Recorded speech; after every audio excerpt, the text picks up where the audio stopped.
Episode 2, Life of an Architecture Student. So today is Tuesday what is the date? Today is Tuesday the 10th of March. I have my second studio lesson today, so I'm going to be riding up to the Adelaide Hills. So it's about a 30-minute ride on my motorbike, and I'm going to be talking with the client, and the whole class is going. We're all going to go do a site visit, talk to the client, and I think there's going to be some outdoor activities and stuff there as well, because the site that we're going to design is a outdoor education space. So I think we're going to be able to play around on like a flying fox or just do some activities at the campus there. So it's super exciting. I'm going to bring my camera, try and do some filming. The aim of the day, I guess, is to create a project brief and also a return brief so that we can go back to the client the next week and say, this is what you guys want, and this is what we're going to design over the semester. So very exciting. Let's go.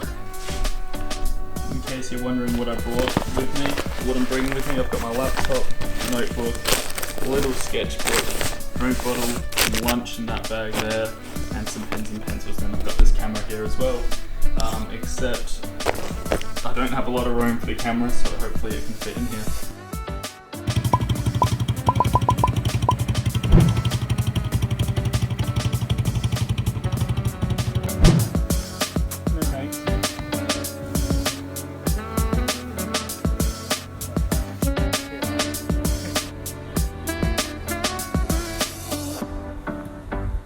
Halfway down.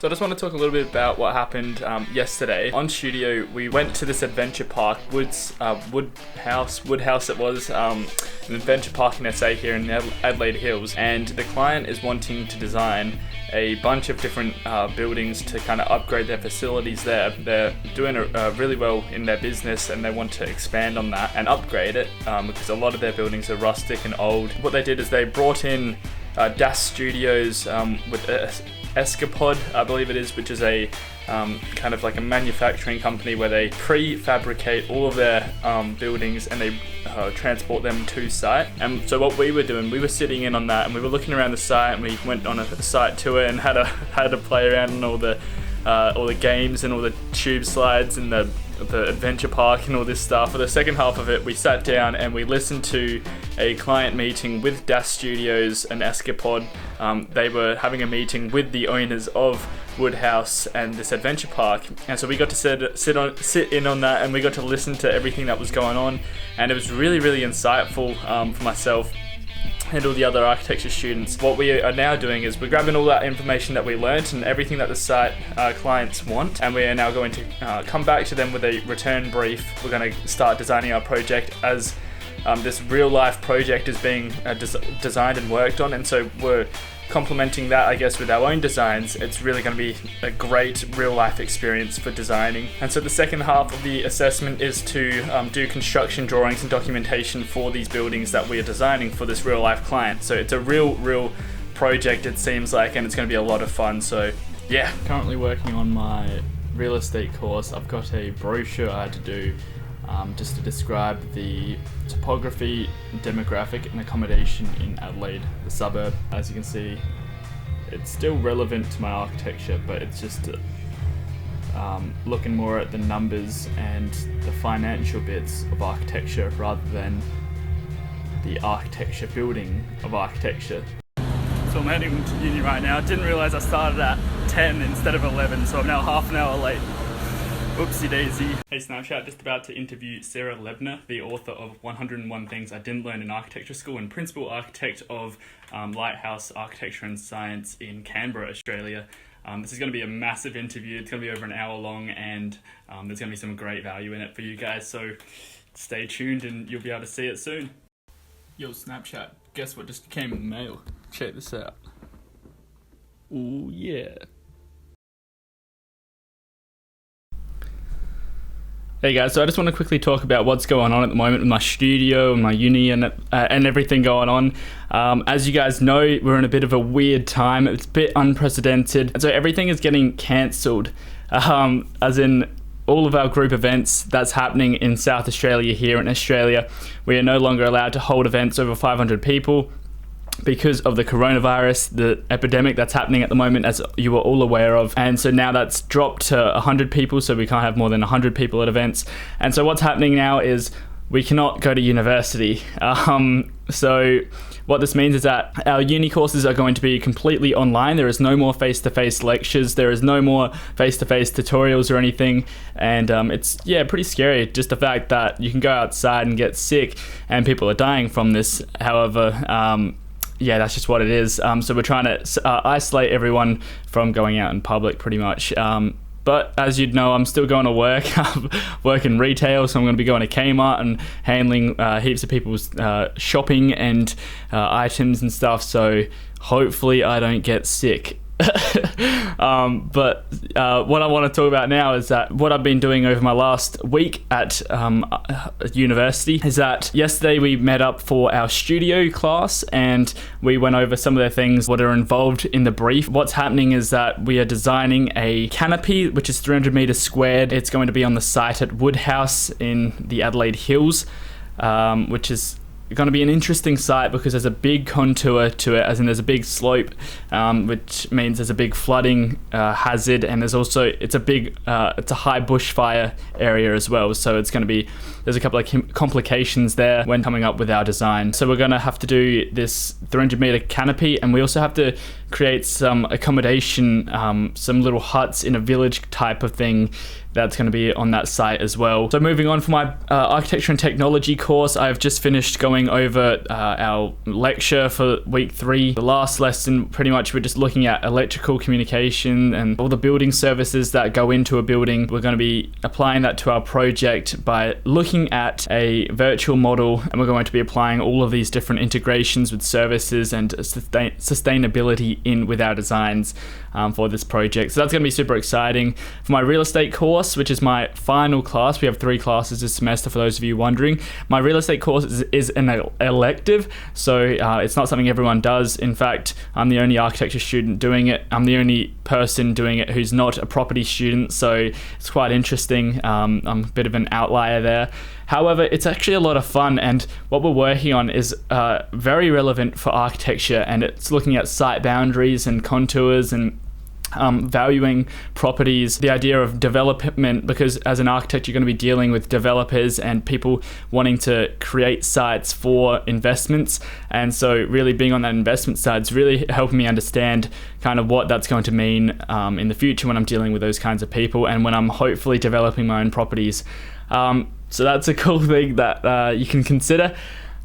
So from now I'm going to be working on my studio, and hopefully I can start putting together a concept for this master plan and canopy design thing, which we call the HAT, H-A-T, which stands for something. I'm not too sure what it stands for, but yeah, let's go from there. And so what I'm doing now is I'm going through the things that we're looking for the site. So we're looking for an amenities block. We're going to need 4 showers, and one of them is going to be an access shower. We're going to need 8 toilets and cubicles, and these are the things that we went through with the client, and the client actually discussed all of these things that they needed. So we wrote it down, we put it into a return brief, which I will put over here. So the return brief was a document I put together describing. It described quite a lot of things actually. It's got the site, it's got a description of the site, and it's got all the client details. Most of that stuff's pretty irrelevant. But then it's also talking about the site services. So it says, yes, we need water, gas, or the water, it's to consider water tanks that uses bore water at the moment, and it's got some tanks for firefighting and all this stuff. And then it says gas, yes, we need it for barbecues and potentially hot water. If not, we'll use solar. And so it's going through all the services, waste, yes, power, connected to what's on site. There's a whole lot of other stuff there about the services which we got to consider. which we went through with the client. And then it's got site constraints, so there's obviously flooding issues being on such a big slope. The end of the site is at the bottom of the slope, blah, blah, blah. There's fire hazards. The idea of keeping and sustaining medium to large trees. We've also got to consider that there's construction on the site. With kids around, it's probably not the best idea, so maybe we have to move to a more modular I can never say this word, prefabricated design consideration, I guess, where we make stuff off-site and then bring it to the site already constructed. So there's minimal construction on the site. Maybe that's something we got to consider. And then the idea of you might not be able to use some tools because of the fire hazard. We've got general objectives, so we've got to consider there being a new space to get kids outdoor. We want visitors and customers to engage with the space, not so much with the building that we design. So we're kind of looking at a more transparent design and immersive experience for the customers or visitors. And the idea really is to enjoy the beautiful grounds, and it acts as a facilitator or a vessel to get people outside. It's got to be screen free and getting back to nature, but really it is that idea of getting out in nature and not, or getting away from the city life, really. And so that's the general objectives. There's a whole lot more there, but we won't get into it. And then we talk about the operations. So it's got to host school groups during the week, like camps and all these kind of activity groups.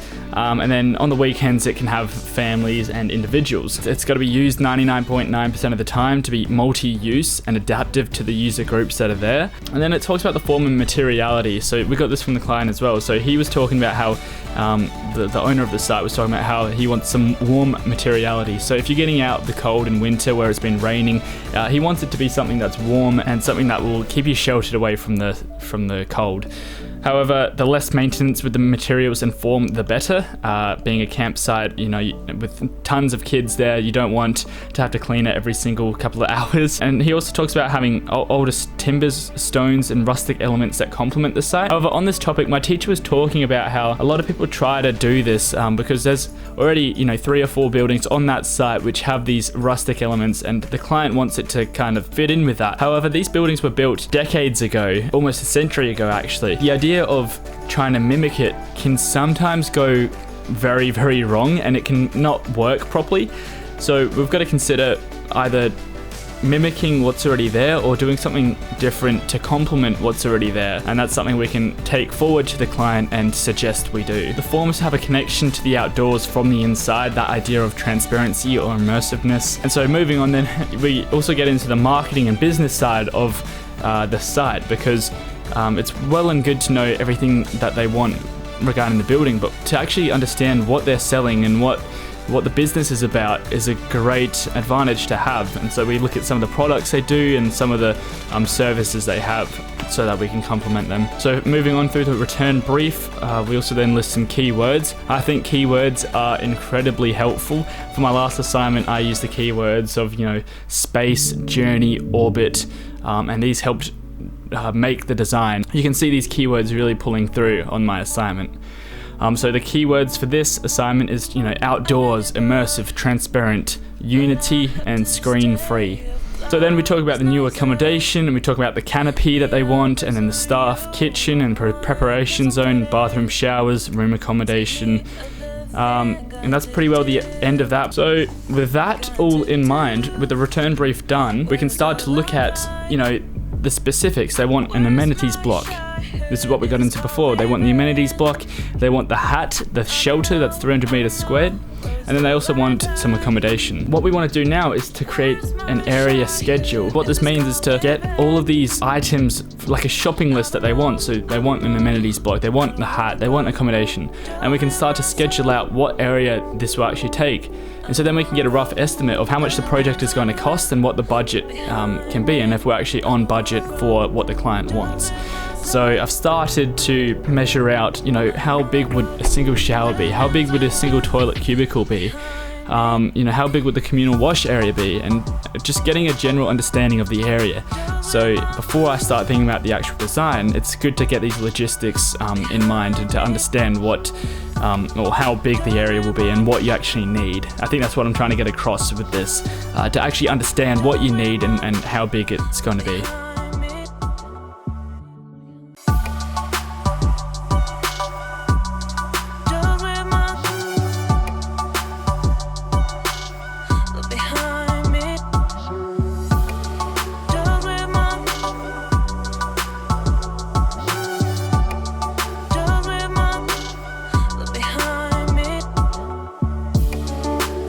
So I just wanted to quickly mention, for those of you, let me just go back here.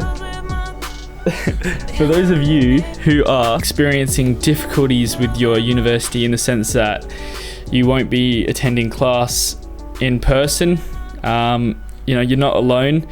I actually put up a video about this not too long ago. I think it was last night after I got home from my studio class. If you've been told to not go to university because all your courses are now online because of the virus, I still encourage you to collaborate and to communicate with other people, because this is what is so valuable in coming up with good designs. Majorly because the fact is that architects build off of other people's ideas. You don't just get inspiration from nothing, but you get inspiration and you develop your projects in such a good way by talking to other people that it's ineffective to not do it. So I really encourage you to still collaborate with others, still talk with people, even if it's over Skype or something. Just talk about your design with your fellow classmates or your teachers, because that is where a majority of your learning comes from. That's where you learn about simple things you've done wrong, or something that you might realize that you've done the wrong dimensions for something, and it's going to change your design completely if you didn't know about it. So what I'm trying to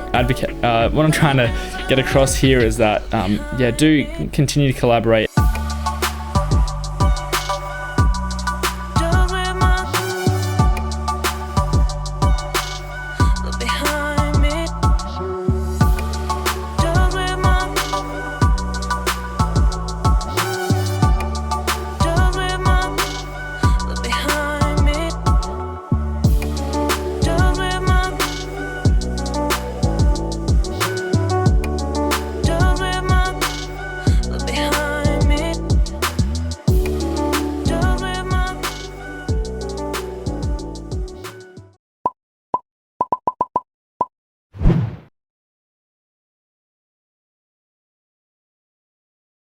I'm fucking loud. It's your turn. The boy!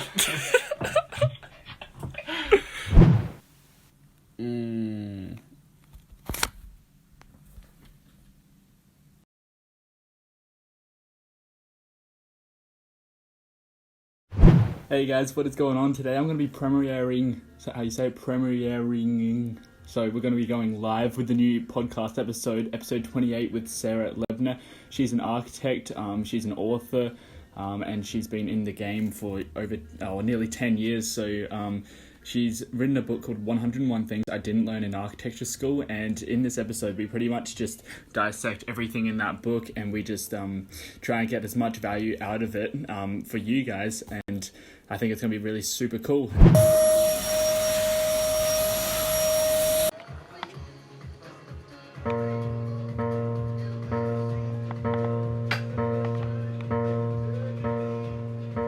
Hey guys, so I just wanted to say, if you've made it this far, you're a bloody legend. In Australia, that means you're awesome. So a big thank you if you've made it this far. If you have, be sure to comment something funny or just say hi in the comments below. I love chatting with you guys.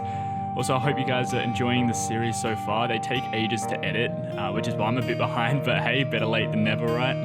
Anyways, if you've enjoyed the show, if you wouldn't mind taking a second to leave a like, I'd really appreciate it. And while you're on your way back, hit that subscribe button and click the bell to get notified when I post new videos. Lastly, I hope you're all doing well. I know these are some tough times, but we'll get through it and it'll make us stronger from the challenges we've had to face. So until next week, take care and stay safe.